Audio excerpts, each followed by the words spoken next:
just about 6 minutes after 9 o'clock. Thank you for tuning in this Friday morning. Usually at this time slot, Jim George is here, and usually we're talking about TV and cable and the internet and all those things. Today, we're going to talk to Nancy Stacy. Jim was not able to be here, so he invited Nancy to come in. Nancy's been with us several times before, and always love having her here. She's with one of the school board members from the Marion County School Board, and today, I guess we'll focus mostly on the news that both Robin and I received as good news. I guess there's mixed emotions to any news, but I thought it was good news that you guys decided to do something to bring back the teachers that teach art and music in the schools. And I think it's 30 public schools or something. There's the button. I'm going to make sure I can hear you. Yeah. Going nuts trying to talk and find this button at the same time. Good morning, Nancy. How you doing? I'm doing great. I'm so glad to be here, and thanks for having me. Yeah, it's a fun topic. It's a fun topic. Do you know how important art and music is to us? I mean, if we didn't have artists and musicians, Jim wouldn't have a job, because why would anybody have cable? Well, and probably my husband wouldn't have finished college because I taught music. You did? I taught music to teach. I didn't know that. Get him through college. Yes, I did. I didn't know that. I don't have a degree in music, but my mom had me in piano from the time I was 5 years old. So when we were married young, my husband and I were married young, and he was at the University of Florida. There wasn't a such thing as financial loans at that time. Back in the 70s, you worked and you did it. And so I worked my day job, and I taught music at night and weekends, and that's how we paid the tuition. Oh, wow. I never knew that about you. Mm-hmm. Well, good to know. Yeah. So do you still play? Don't have time. No time. In fact, the piano's probably about to go to my son. Oh, really? Oh, really? Well, I would love to hear you one day. We'll jam with you. Rob and I do music. We're not up there either. We're not the Mozarts of the world, but we just have fun with the notes. Think, education has come in such a wrong direction. It's so off the track. It's so on the dirt road. The train's running down a dirt road. And this idea of Common Core education, it's just totally, completely all going in the wrong direction. Our new education system called Common Core is nothing but testing and sanctions. As a conservative, I certainly believe that children should be tested to know where they are, and not just we feel they're doing well. But they've come up with this. Whoops. Okay. Sorry, the headphones. And they proclaim that it is to make children more creative, but yet they've taken the most creative things out of our schools, music and art and PE, because children become creative when they play. We do everything we can to give children self-esteem. We give them stickers. We give them candy. Right. The only way a child ever, or any person, gains self-esteem is you earn it. So let's assume that everybody on the school board agrees with what you just said. Mm-hmm. Oh, they don't. Really? No. See, okay, because where I was going with that, which you've just stopped me short from saying it, but I'm going to tell you anyway where I was going. I assumed that everybody gets this. Everybody understands the importance of PE, the importance of, it's not superficial, the importance of music, the importance of art, it's healthy. But it was a money issue. In other words, I understand it's important, but we don't have enough money. No. You're kidding me. Now, why don't, so what could possibly be the art, and doesn't anybody look at history? If you look at history, there isn't one civilization that has ever thrived on this planet that didn't also have a vibrant art community. Well, and sports community, by the way. Yes. You have to remember, education has come a long way from being the business of education. Education has now become a jobs program for adults. And so we build our budget from the top down. If we started our budget from zero-based budgeting and started at the beginning, started with the classroom, a teacher, and built up from there, we have enough money.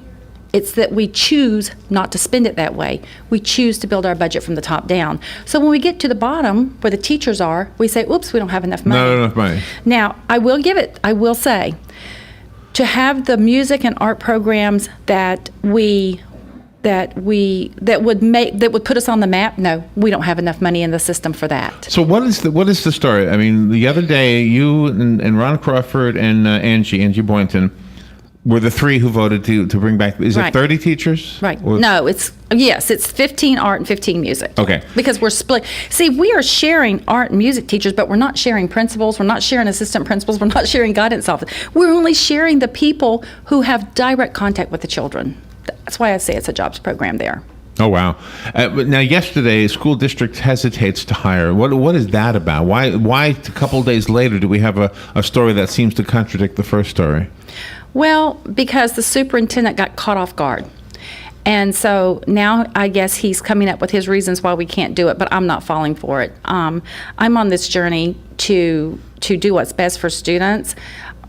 You know, I might stand alone, but We got at least 2 others, don't you? when it comes all the way down to the end, I think I'll still have Ron Crawford. I don't know. I think we're going to fight. I know we're going to fight for it, and I really believe it's going to happen. Because they came to us with $2.5 million of money that they were considering doing teacher raises with. And so we said, this is not a time for an ongoing teacher raise situation. You know, this is not a good time. But we did decide that we would add more money to the teacher's classroom budget so she wouldn't have to buy so much out of her own pocket. There's and that enough sort of money. thing. I know. It really makes me sick. Do you know there really is enough money? And just if I could make a case for why the arts, the music, the sports are important. You know why? Cheapest dropout prevention program we have. That's not good enough. You know what's good enough? What? Look at East Germany.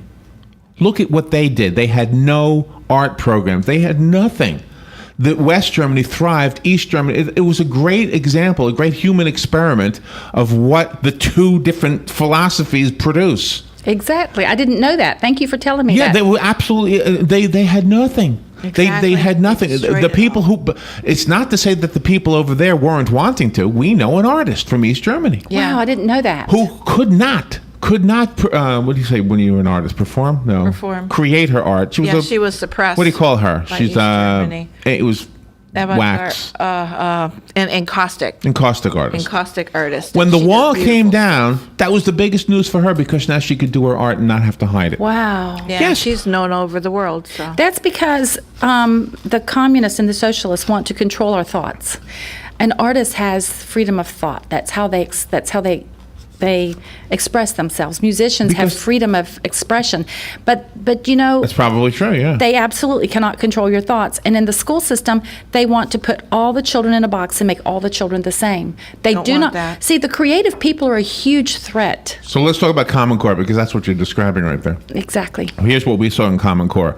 We saw this unbelievably difficult way to subtract. And Did you it's- see the? it's- and- in Did you fact- see the example of subtraction? I can share teachers in our school system that have come to me and they have even spoken to parents and said, please continue teaching your children the right way to do math. I have to teach this. why? How come the Marion County school system can say we're not doing Common Core? Oh, sure we are. I mean, our books are Common Core aligned. How can they say that though? I mean, They haven't said that to me. Ours are called Florida but- Core. No. Oh, you mean the State Department of Education? Yeah, what I mean is, why can't the Marion County school system just say, we don't want Common Core, we're going to teach it this way? Because our state assessments are based on the Common Core way of doing things. And that's where they say, oh, well, this is just standards. And people are objecting to standards. This is not standards. Because if you teach the standard, the student will have to pass the test questions. So basically, the test alone will generate a curriculum. So that's the way it works. But honestly, I really think it's going to go down. I'm going to a meeting next Thursday night. I went to a great one 2 Tuesday nights ago in Gainesville. I'm going to another one Thursday night. We have some great news. Charlie Stone announced at the Tea Party meeting last week. I wasn't there. I missed it, but I got many, many phone calls after he left. Marguerite Kavanaugh is a great conservative here. She runs the Phyllis Schlafly Eagle Forum program. Right. And she was the first one that told me the bad things about Common Core a year and a half ago, and I began fighting it from day one. But the neat thing is that Charlie Stone, we've been working on Charlie Stone, our state representative, Right. and Marguerite invited him to this wonderful presentation that was the most powerful thing I've ever seen in my life about education and where it was a college professor. Charlie watched it and he came a week later and said, I'm here to announce publicly for the first time, I am opposed to Common Core. And you people in this room need to understand that at the State Department of Education, where they're saying things are going to be a certain way, districts can control. The state house voted that we could control more of our curriculum. We could control more of our textbooks and that sort of thing. There's a new statute that says we don't have to go through the Department of Education for our textbooks, and we don't have to have them approve it. He said they're up there writing rules in the Department of Education. They write these technical papers up there where they go in and explain what the legislators meant and then put these little stipulations and things. So then basically people who are unelected are dissecting these statutes and telling us, and he goes, it's not going to be like what you think. And he said, I am willing to fight for you. Yeah, there's a lot of issues we have with that.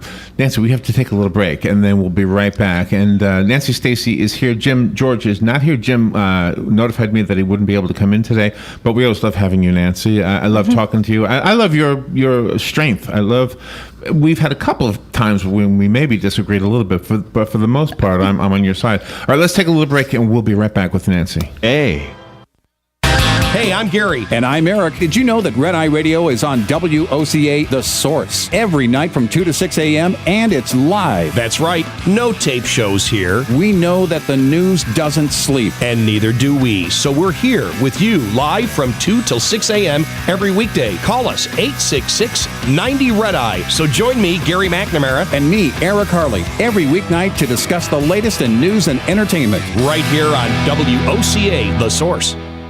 Hey, Matt, I know Sunrise Automotive does auto stuff, but I need some tires for my truck. Can you recommend someone? Yes, I can. We do that. No, I mean, I need them installed and balanced and all that. Yep, we do that. Well, my son needed his windows tinted. Yep, we do that. I need my too. seat replaced. Yep, we do that too. I need a new roof line, a new spoiler, and a new Yep, trunk. we can even do that too. Okay, I get it. I suppose you can also do a radio show too, huh? Well, as a matter of fact, join me every Monday at 10 for auto repair with personal care here on The Source.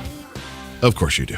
Now is the time to take advantage of Florida Credit Union's CD specials. Our 36-month CD comes in at 1.26% APY. A 24-month is working for you at 1.0% APY. And our 12-month at 0.75% APY. All CD rate specials require $10,000 minimum. With friendly service and rates like these, it's not hard to see why Florida Credit Union has your CD options covered. Florida Credit Union, connecting your money to your life. Call 352-237-8222 for more information. Must act by 1/15/14. The weather is brought to you by myfwc.com. Safe boating is no accident. Sunshine mixing with clouds today. There'll be a thunderstorm or two in the area this afternoon and evening. The high today, 88 to 92. Partly cloudy overnight, low 71 to 75. For tomorrow, times of sun and clouds with a shower or thunderstorm around, mainly in the afternoon and evening. The high, 88 to 92. For Sunday, variable cloudiness with a couple of showers and a thunderstorm, high 89 to 93. From the Florida Weather Center, I'm meteorologist Joe Lundberg. All right, thank you, Joe. 18 minutes after 9 o'clock. Nancy Stacy is here from the Marion County School Board. We are talking about, in addition to other things, the fact that the school board, at least a couple days ago, voted to bring back the teachers, the full-time teachers for art and music in Marion County. And we're also talking about Common Core. And you mentioned during the break, and we knew this, that Jeb Bush is for Common Core. Do you know... Gosh, there are so many things you said during the break that it's hard to convince people to understand your position when they agree with you, that somebody needs to go against you. I can do devil's advocate pretty good, but I'm having a hard time with this one because the math questions that I've seen are absurd. First of all, the actual the wording of some word questions that seem to have an agenda embedded in the way they're phrased. Mm-hmm. That they still ask the question, but it's almost, oh gosh, I was looking for an example online, but I didn't find one right away. Like, for example, do you believe the Constitution is a living document? That's one of the questions. It opens up. It's asking if you believe it is. So then you go, well, I don't really know. Of course, it's not a living document. It was signed, sealed, and delivered to us. And living means we really don't. It's outlived its usefulness. No, I don't think so. I think living means that you What? No, what? Hold on. Let me finish my sentence. Living means you have the ability to change it if you see a need to. And we have changed it because we have needed to. But the implication to that is that basically it's not nothing of it is really significant anymore. Well, I disagree. I think this is one we disagree on. Yeah, me too. But I think when people say... But that's one of the trick questions. Okay, but when they say, is it a living document, there's a debate. But I don't... Okay, so if define living would have to be done first then. If by living you mean that it should die... Well, their position is it's outlived its usefulness, is the curriculum's position. I believe you are right about that, yes, but I don't know that people who say, is it a living document, always mean that. I think it is a living document simply because if it wasn't... We have amended it. If it wasn't, we'd still have slaves.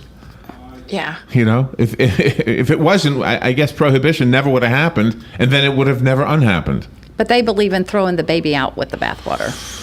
All right, here's a couple of math questions. Here's the old way it would be asked. Each shirt costs $4. How much do 3 shirts cost? That's the old question. Mm-hmm. The Common Core question. Each shirt has 6 buttons. How many buttons are needed to make 7 shirts? Oh my gosh.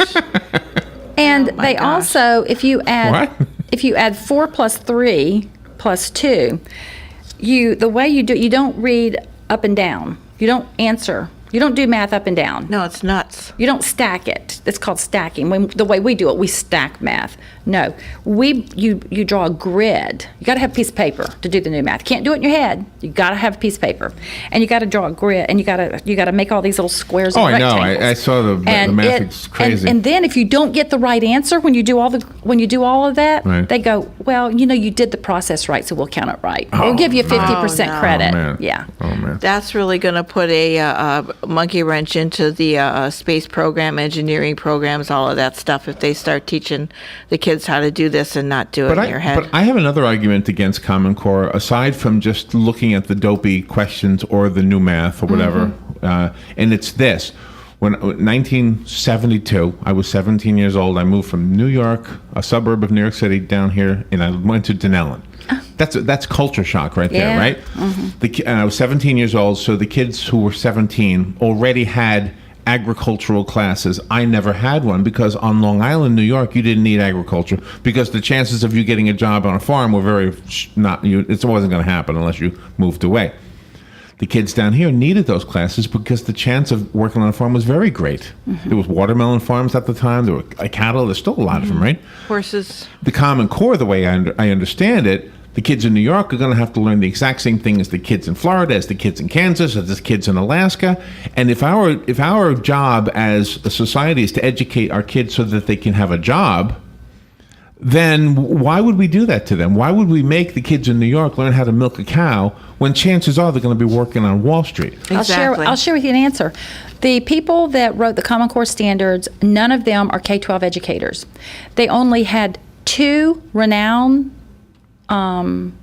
educators, Dr. Stosky out of the University of Arkansas, who actually was in on writing the Massachusetts standards, and a gentleman from Stanford.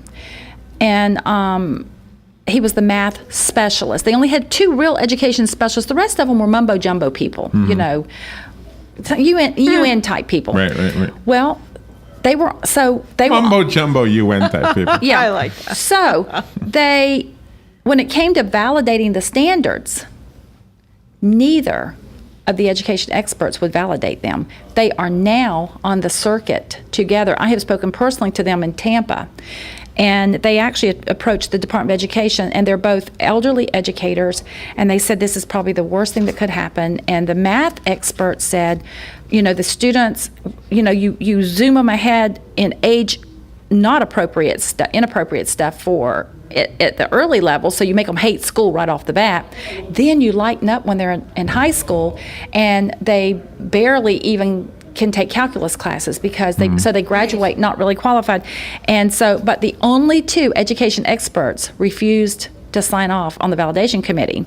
Another interesting thing that's happened recently, the National Governors Association is the group that holds the copyright for Common Core. And the rule is on the copyright, if you accept these standards, you cannot change anything here, but you can add up to 15% to them, but you can't add more than 15%. You can't get your kids too smart. We don't want anybody like 30% smarter. So you can add 15%. That's in the rules. So Florida added a little bit of this and that, but anyway, we still have all the original stuff is still there. Okay. So, and that's why they call it Florida standards? Right, because they add a little bit to it, but they didn't take anything away. So anyway, the National Governors Association is not really an organization. People hear, well, the National Governors Association endorsed this. It's a lobbying group. It's a very left-wing lobbying group. It doesn't represent the majority conservative governors. Well, of interest, though, the chairman of the National Governors Association is the governor of Oklahoma. She just pulled her state out of Common Core. It was a huge. Oh, wow. Yeah, it was a huge. It just happened in the last 6 weeks. Oh, wow. Huge hammer to Common Core. She just signed the legislation. Her legislators in her state voted to get it out. They didn't know if she would sign it because she is the chairman of the National Governors Association, where the standards are copyrighted at. They hold the copyright, and she voted. She just signed. She said it is not what it started out to be. And she said, this is a national takeover of education. I want out of this. Yeah. And so that's a huge blow. And that's why I say it's on its way down. Earlier you mentioned the name Phyllis Schlafly. We had Phyllis on years ago. And I think she was the one who brought to our attention the expression, the purposeful, the deliberate dumbing down of America. Yes. Was it? There is a deliberate Exactly. dumbing down. Okay, so that's what this sounds like. It sounds like it's deliberate. It sounds is like very they don't deliberate. even. But I don't think you mentioned something. A little point I'll disagree with you a little bit on. I agree that it was left-leaning people who put it in place, but I don't know that it's left-leaning people who agree with it completely, because it seems like to me this is one of those that there's three groups of people: those who aren't paying attention to it at all, and they don't even have an opinion, which is 90% of the people, I think, which is true. That's really bad. But Certainly, because one woman took prayer out of our schools when nobody was paying attention. there you go, exactly. But then the others are, I think, a mix of conservative and liberal, simply because those who oppose it because they see the problems with it. I'm surprised that Jeb Bush is for it. Because he was on the bottom ground floor where he just wanted good standards. And actually, someone out of his office even put into writing to me on an email back and forth about a year ago that the Obama administration had hijacked this. But yet I can't get Jeb to say that to me. I think he's still fighting for the standards because he supported the standards, but I believe it's going down. I believe the recent Gallup poll that came out about 3 weeks ago said it was either 68 or 64. Anyway, I think it's 68% of the parents of school-age children that are familiar with Common Core, that know about it, 68% oppose it. It's a huge. Wow. And this is also not just it began just being a right-wing thing. Does this affect private schools? Yes, it does, because they will be Oh, my God. They will be because now the ACT and SAT will be aligned to Common Core. And those homeschooled children and the private school kids to get into colleges will have to take the SAT and ACT to go into college. So they will have. Oh my God. So it's federal intrusion into everything. And I had a thought that I was about to share. I can't remember what it was, but anyway, it's totally widespread.